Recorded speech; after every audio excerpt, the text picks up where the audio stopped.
قریب والے سو نہیں پاتے. جتنے لوگوں کو خراٹے آتے ہیں ایک تو کوشش کرو سنت طریقے کے مطابق سو. جو بندہ اپنے سیدھے ہاتھ کو سیدھے گال کے نیچے رکھے گا اور اپنے پاؤں کو سمیٹ کے سوئے گا. میرے بھائیوں نبی صلی اللہ علیہ وسلم تھوڑا کم سمیٹتے تھے، جس کو خراٹے آتے ہیں وہ ذرا تھوڑا زیادہ سمیٹے.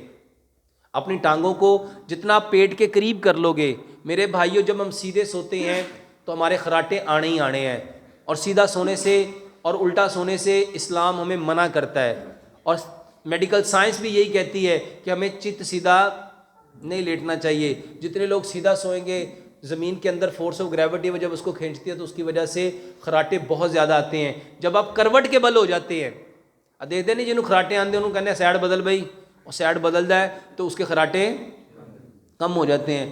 تو کروٹ کے پہلو یعنی جیسے نبی صلی اللہ علیہ وسلم سویا کرتے تھے، اپنے سیدھے ہاتھ کو سیدھے گال پہ رکھو اور اپنے ٹانگوں کو پیٹ کے ساتھ کر لو تو میرے بھائیوں خراٹے کافی حد تک بہتر ہو جاتے ہیں. اس کے علاوہ دو کام اور کرو. ایک کام تو اپنی ناف میں ایک دن سرسوں کا، ایک دن زیتون کا، ایک دن ناریل کا تیل ڈالو، اور اس کے ساتھ اپنے ناک میں بھی تیل لگاؤ. اور اس کے ساتھ آپ نے کیا کرنا ہے، گائے کا گھی لو، دیسی گائے کا گھی.